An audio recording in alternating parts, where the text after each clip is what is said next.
Halo, Assalamualaikum warahmatullahi wabarakatuh. Perkenalkan, nama saya Zalfa Faika Fanza. Saya berasal dari kelas 12 MIPA 1. Hari ini saya akan menjelaskan tentang DITII. Nah, teman-teman tahu nggak sih DITII itu apa? DITII itu merupakan Darul Islam atau Tentara Islam Indonesia.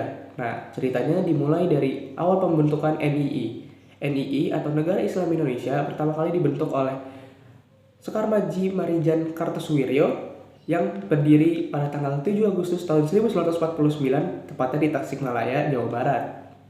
Kartosuwiryo berkata bahwa hukum yang berlaku di dalam negara Islam adalah hukum syariat Islam dan tidak boleh ada dasar negara atau ideologi yang lainnya. Maka hal itu sangat bertentangan dengan Pancasila. Kemudian, Kartosuwiryo membentuk TII atau Tentara Islam Indonesia yang terdiri dari pasukan Hizbullah dan Sabilillah yang sudah ada pada zaman penjajahan Jepang. Nah, hal ini yang membuat Kartosuwiryo itu lebih leluasa dalam melancarkan aksi propaganda dan juga aksi terornya di sekitar Jawa Barat. Pertanyaannya, kemanakah TNI atau Tentara Nasional Indonesia pada saat itu sehingga Kartosuwiryo itu bisa melaksanakan aksi-aksinya di Jawa Barat? Nah, jawabannya, pada perjanjian Renville tahun 1947, TNI itu harus mengosongkan wilayah Jawa Barat dan harus menepi ke wilayah Jawa Tengah. Alhasil, hal itu yang menyebabkan kekosongan kekuatan militer di daerah Jawa Barat dan hal itu dimanfaatkan oleh Kartosuwiryo untuk mendeklarasikan ataupun memproklamasikan negara Islam Indonesia di daerah Jawa Barat.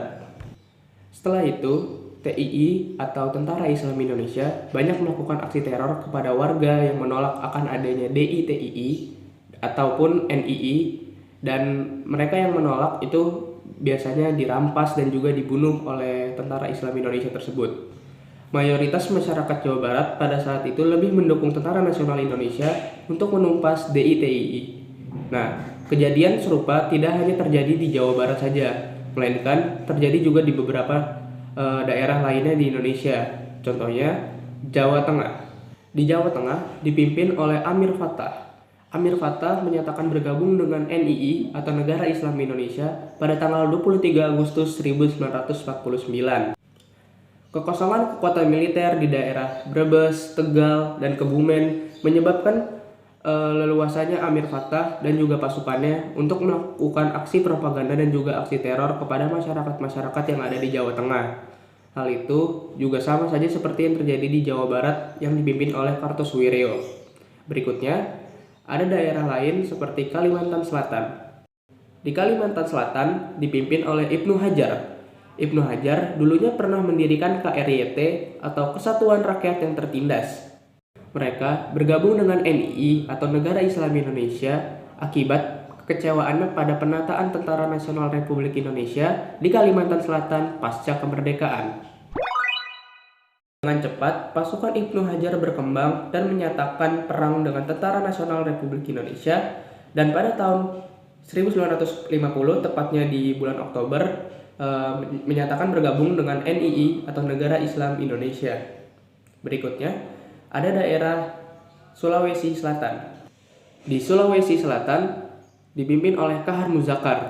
Nah, latar belakangnya itu karena adanya penolakan pemerintah terhadap masuknya pasukan gerilya Kahar Muzakar ke dalam Angkatan Perang Republik Indonesia, dan hal ini yang menyebabkan kekecewaan, dan juga beliau memutuskan untuk bergabung kepada NII pada tahun 1953. Berikutnya ada Aceh.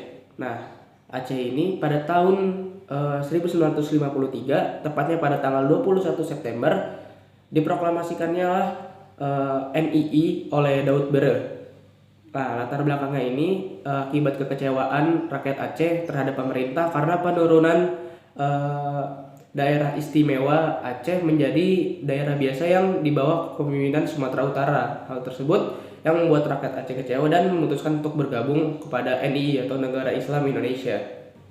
Adapun berbagai cara dalam menupaskan DITII di Indonesia, contohnya seperti di Kalimantan Selatan dengan melakukan gerakan operasi militer, di Jawa Barat dengan melakukan operasi Pagar Betis, di Jawa Tengah dengan dilakukannya gerakan Benteng Negara, di Sulawesi Selatan dengan dilakukannya operasi Tumpas, dan di Aceh dengan melakukan cara damai. Ya, sekian penjelasan yang bisa saya sampaikan mengenai DITII. Kurang lebihnya mohon maaf. Terima kasih. Wassalamualaikum warahmatullahi wabarakatuh.